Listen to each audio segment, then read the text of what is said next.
teman-teman semua, berjumpa dengan saya Sharon Lawrence. Pada video kali ini, saya akan membahas mengenai penyakit herpes zoster atau cacar api. Teman-teman semua, penyakit herpes zoster ini merupakan penyakit infeksi syaraf dan kulit yang ada di sekitar kita loh. Penyakit ini disebabkan oleh virus yang sama dengan penyakit yang kita kenal sebagai cacar air. Apakah virus tersebut? Virus tersebut sering disebut juga dengan varicella zoster virus. Herpes zoster sering disebut juga sebagai cacar api. Penyakit ini merupakan kelanjutan dari penyakit cacar air atau varicella zoster atau dikenal juga dengan chickenpox. Jadi, pada awalnya, orang yang terkena herpes zoster itu mengalami infeksi primer atau infeksi pertama kali dengan cacar air terlebih dahulu. Lalu kemudian setelah sembuh dari cacar air yang dapat ditandai dengan gejalanya hilang, badannya merasa baikan, terus bekas luka di tubuh juga sudah hilang semua, itu tidak serta-merta virusnya hilang dari tubuh, tapi tetap masih ada di dalam tubuh, yaitu di syaraf dorsal. Hanya saja virus tersebut tidak aktif. Bila suatu saat daya tahan tubuh kita turun atau imun kita sedang lemah atau kita dalam keadaan stres, nah virus yang tadinya nggak aktif akan aktif kembali. Nah virus yang kembali aktif ini akan menyebabkan herpes zoster atau cacar api. Pada syaraf terdapat dorsal dan juga ventral. Syaraf ventral bertanggung jawab ke syaraf motorik atau pergerakan. Sedangkan dorsal bertanggung jawab ke syaraf sensorik yang nantinya dapat berfungsi untuk melihat, mendengar, mengenal bau, dan yang tak kalah penting itu merasakan sesuatu secara fisik. Atau seperti rasa terbakar, rasa panas, rasa dingin, nah itu maksudnya. Nah dari virus yang aktif kembali ini akan menelusuri syaraf sensorik atau syaraf dorsal tadi menuju kulit, sehingga nanti lukanya akan menelusuri secara dermatomal. Apa itu dermatomal? Nah dermatomal ini sesuai penjalaran sebuah syaraf. Dan biasanya ini terkena pada satu sisi tubuh aja atau disebut dengan unilateral. Lalu, pada manusia itu terdapat 12 syaraf yang berdekatan dengan otak kita. Nah, atau disebut dengan syaraf kranial. Agar dapat mengetahuinya secara menarik, simak lagu berikut ini ya. Aku punya syaraf kranial, jumlahnya 12. Olfaktori, optik, oculomotor, trochlea, trigeminus, abducens facialis, vestibulocochlearis, glossopharyngea, vagus, accessorius, hypoglossus, itulah syaraf kraniaku. Nah, begitu lagu untuk mengenal 12 syaraf kranial kita.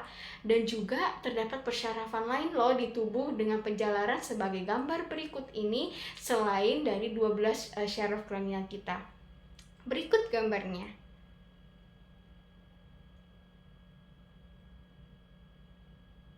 Maka dari itu, herpes zoster nanti dapat terkena di berbagai tempat sebagai gambar-gambar berikut ini.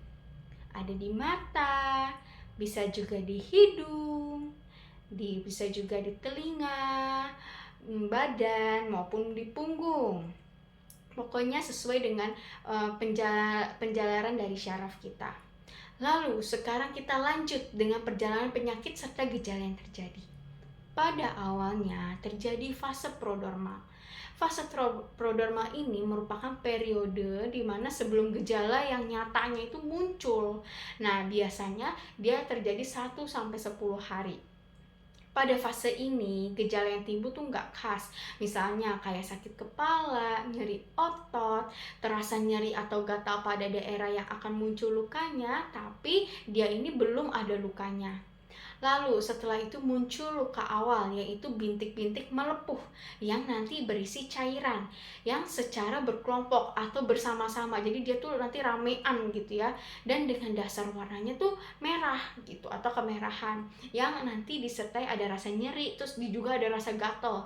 Nah, biasanya seperti tadi, dia itu terletak di salah satu sisi tubuh aja yang mengikuti perjalanan syaraf yang nantinya akan terinfeksi gitu kan. Nah, bintik-bintik lepuh ini biasanya bertahan selama 7-10 hari ke depan.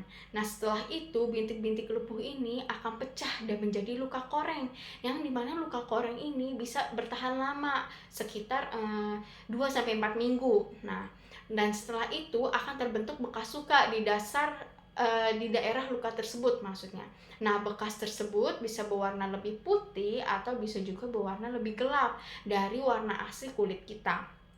Dan bisa juga terdapat jaringan parut. Nah, jaringan parut ini terbentuk karena kita menggaruk luka yang terlalu dalam gitu. Nah, yang sudah saya jelaskan tadi itu merupakan perjalanan penyakit dari herpes zoster atau cacar api. Nah, selain itu juga penyakit ini dapat menyebabkan komplikasi. Apa sih komplikasi yang tersering? Yaitu neuralgia postherpetik. Neuralgia postherpetik itu merupakan rasa nyeri yang masih ada, yang masih membekas setelah lukanya itu sembuh atau setelah lukanya tuh hilang dari herpes zoster ini. Nah, bisa juga terjadi apabila infeksinya terkena tadi pada daerah mata yang sudah saya tampilkan tadi ya gambarnya. Nah, itu juga bisa menimbulkan peradangan pada syaraf-syaraf yang ada di mata.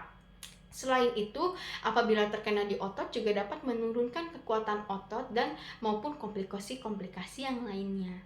Untuk pengobatannya sendiri, apabila teman-teman dirasa memiliki gejala-gejala yang sudah dijelaskan tadi, segeralah konsultasikan ke dokter untuk diberikan antivirus maupun obat nyeri terkait gejala yang terjadi. Nah, lalu penyakit ini dapat menular kepada orang lain sehingga disarankan untuk menghentikan aktivitas sehari-hari. Terus kita ngapain dong kalau berhenti aktivitas sehari-hari? Nah, kita diem diri di rumah, kita istirahat yang cukup, kita makan makanan yang bergizi. Lalu, karena ini penyakit yang menular, hindarilah pakaian, spray, handuk yang digunakan secara bersamaan. Tapi gunakan secara sendiri-sendiri dulu dan jangan bertukar dengan orang lain. Sama juga dengan tempat tidur. Tempat tidur juga sementara jangan bersamaan dengan orang lain sampai udah sembuh. Nah, lalu juga tadi karena faktor pencetusnya juga itu bisa karena stres, maka hindari stres.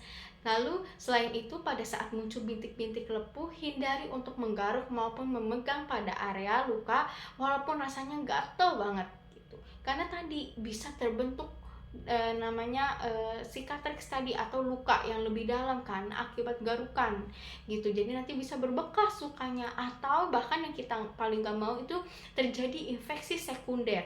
Nah, biasanya infeksi sekunder itu bisa terjadi karena infeksi bakteri.